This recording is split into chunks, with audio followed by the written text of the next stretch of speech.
London میں ایک پاکستانی مسلمان تھا جو کارپینٹر کا کام کرتا تھا۔ کسی یہودی نے اس پاکستانی کارپینٹر سے اپنے گھر کو ڈیکوریٹ کرانے اور فرنیچر کا کام کرانے کا معاملہ طے کیا۔ یہودی آدمی نے کارپینٹر سے کہا کہ اگلے مہینے کی 4 تاریخ کو ہمارے گھر میں ایک پارٹی ہے، اس سے پہلے یہ سارا کام فائنل ہو جانا چاہیے۔ مسلم کارپینٹر نے کہا کہ اگلے مہینے کی 4 تاریخ کو نہیں بلکہ اسی مہینے کی 20 تاریخ کو میں کام فائنل کر دوں گا آپ کا۔ لیکن ایسا ہوا کہ 20 تاریخ بھی نکل گئی اور کام فائنل نہیں ہوا، اور اگلے مہینے کی 4 تاریخ بھی آ گئی، پھر بھی کام فائنل نہیں ہوا، اور وہ یہودی بار بار یاد دلاتا رہا تھا، یہاں تک کہ پارٹی کی تاریخ بھی آ گئی اور گھر کا کام فائنل نہیں ہوا۔ یہودی نے بہت صبر کیا اور اپنی پارٹی کسی اور جگہ پر کرنے کا پروگرام بنایا اور کچھ بولا نہیں۔ کارپینٹر کو قریب 2 مہینے بعد وہ مسلم کاریگر یہودی کے پاس پہنچا اور کام ختم ہونے کی خبر دی اور اپنا پیسہ مانگا۔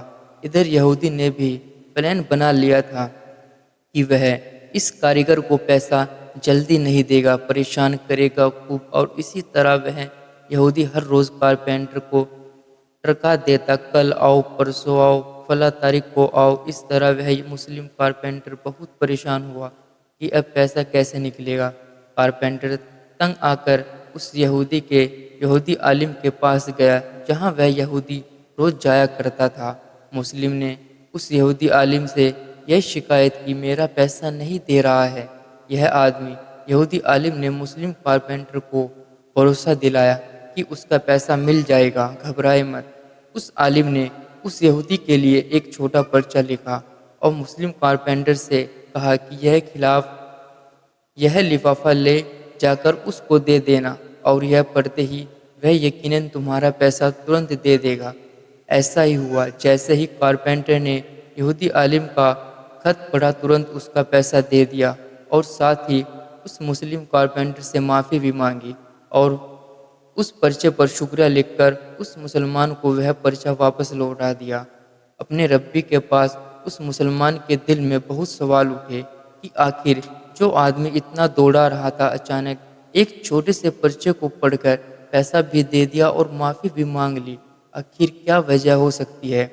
کیا لکھا ہو سکتا ہے اس پرچے میں؟ جب مسلم کارپینٹر نے پرچی کھولی تو اس میں یہ لکھا تھا کہ تمہارے اندر مسلمانوں کی عادت کب سے پیدا ہو گئی، جس قوم میں عہد و پیمان نہیں رہتا، وعدے پر قائم نہیں رہا جاتا، وعدہ خلافی کی جاتی ہے، اپنی بات کا مان نہیں رکھا جاتا، وہ قوم دنیا میں ذلیل اور رسوا ہو جاتی ہے، جوال کا شکار ہو کر دوسری قوموں کی غلام بن جاتی ہے، اور پھر نہ تو اس کا صدقہ مل پاتی ہے اور نہ عزت اور نہ عظمت، بلکہ اس پر ایسے لوگوں کو مسلط کر دیا جاتا ہے جن کے پاس طاقت ہوتی ہے، اقتدار ہوتا ہے، حکومت ہوتی ہے اور پاور ہوتی ہے، اور یہاں طاقتور قوم پر سخت سے سخت ظلم کرتی ہے اور عزت کی دھجیاں اڑاتی ہے۔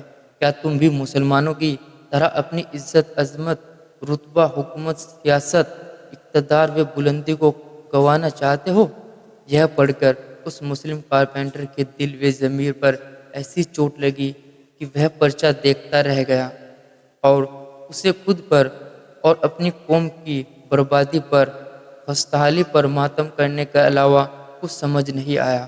ہر شہر کے مسلم محلوں میں، ہوٹلوں پر گھنٹوں بتانے والی قوم، پان کی گمٹی، چائے کی دکانوں پر سڑے کپ پیالوں میں بھن بھناتی مکھیوں کے بیچ چائے پیتی قوم، ساری رات محلوں کی رونق، نوجوان اور بچوں والی قوم، گلیوں کی نئی نئی ویرائٹی ایجاد کرنے والی قوم، بنا کاغذات بائک ہوا میں اڑاتے ہوئے نئی نسلوں کے نوجوانوں کی قوم، معمولی سی اجرت پر نزدیکی تھانے اور مقامی پولیس چوکی کے مخابروں والی قوم، کوئی خاص تعلیم یا ہنر نہ ہونے کے باوجود سرکار پر مسلمانوں کو نوکریاں نہ دینے کا الزام لگاتی قوم، اپنے محلے میں صاف صفائی کی کمی رکھنے والی قوم، ضرورت کے کاموں پر دھیان دینے کی بجائے شوق پورا کرنے میں جی جان لگا دینے والی قوم، جیل اور کچہری کے دھکے کھاتی ہوئی قوم، آوارہ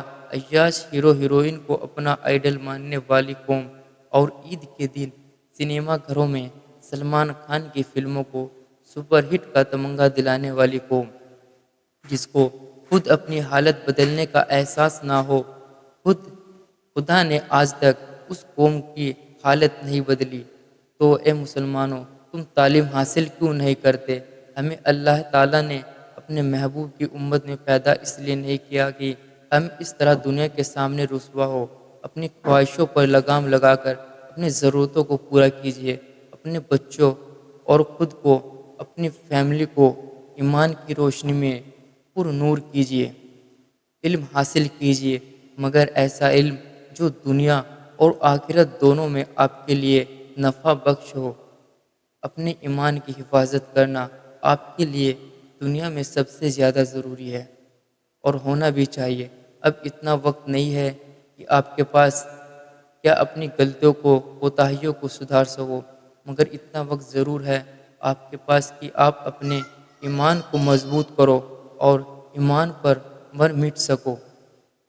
اور اس کے لیے کوئی کل نہیں آئے گا، جو بھی ہے آج ابھی اور اسی وقت ہے۔ اٹھو، اللہ کی رسی کو مضبوطی سے تھام لو مل کر۔ تو دوستو، کیسی لگی یہ کہانی؟ اچھی لگی ہے تو لائک، شیئر اینڈ سبسکرائب کرنا نہ بھولے، اور کمنٹ میں بتاؤ یہ کہانی کیسی لگی ہے۔ تو دوستو، ملتے ہیں نیکسٹ ویڈیو میں۔